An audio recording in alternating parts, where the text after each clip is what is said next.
در ناحیه واسه این قطعه کانال تنوبچی یک چند روز پیش ویران گشته راه یا به حوض سیلبور بسته شد. کارهای برقرارسازی این هفته آغاز گردیدند.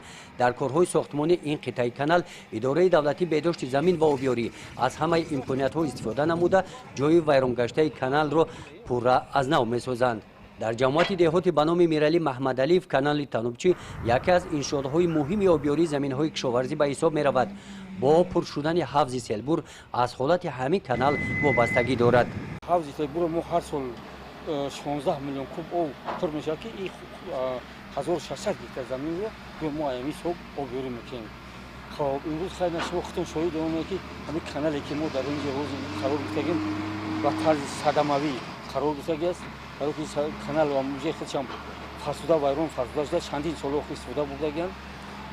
ما با همین هم نگاه نکرده برای خوشگیو که خیلی ما وزید دازی هم مبلغی در کل لازمه مثل در سر وقت ما رو گرفتن نمیتونیم با همین هم نگاه نکرده ما همین کانال رو خواستیم برقرار کنیم که هم آبی هم سیلبور رو پر کنیم هم با خوشگیو دهخونی با آب رسونی ما قرار برسونیم. از بسته شوی کانال تنوبچی در حوض سیلبور این شب و روز همین قدر آب مانده است.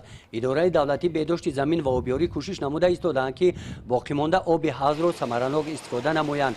توسط پایگاه آبکشی سیلبور آن را به زمین‌های کشاورزی می‌رسانند. از پایگاه آبکشی سیلبور قریب 3000 هکتار زمین‌های کشاورزی آبیاری کرده می‌شوند. ماه آگوست در پایگاه صدای اگریگات‌ها یگان ثانیه خاموش نیستند. 14 نفر کارمندان بر رفت فعالیت اگریگات‌ها نظارت می‌برند. در ناحیه واسه مثل پایگاه آبکشی سیلبور 28 عدد پایگاه‌ها کار می‌کنند. قریب 60% زمین‌های کشاورزی ناحیه توسط همین گونه پایگاه آبکشی آبیاری کرده می‌شوند. از پایگاه آبکشی خولف در جماعت دهات توگرک زیاده از 2300 هکتار زمین‌های حدود جماعت دهات توگرک در بلندی تا 75 متر آبیاری می‌گردند. همین پایگاه آبکشی ما گرچنده که روز دیگر نه اگریگاتی نه روز ده اگریگاتی که میگن 8 هم کار میکنن یک از 6 کوب یعنی 3 از 6 کوب آب میبروریم. 3 از 6 کوب اگر ما نقطه نظر نرماتیوش میگیم 3600 هکتار باید ما آب بتیم. خب تو حضور ما همین آب قریب پر تامین کردیم. هست داخل جایی که ممکن حسابی انا کانال هایی که روز کانال هم فرسوده شدگیان از همین سو آب نمیرسند. خیلی دیم سبب شدم که اگر قرار آنال تحلیل کنیم قریب ما وجه آدم رو با آب تامین کردگی هستیم. اگر تنقیصی نیست.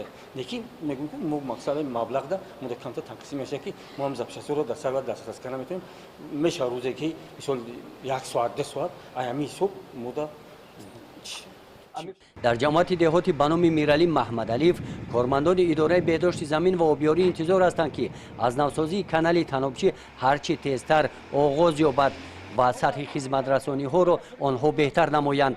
با وجود مشکلات های موجوده اداره دولتی بهداشت زمین و آبیاری کوشش دارند که قطعه های ویران شده را با قوای خودی و کمک کشاورزان تعمیر سازند.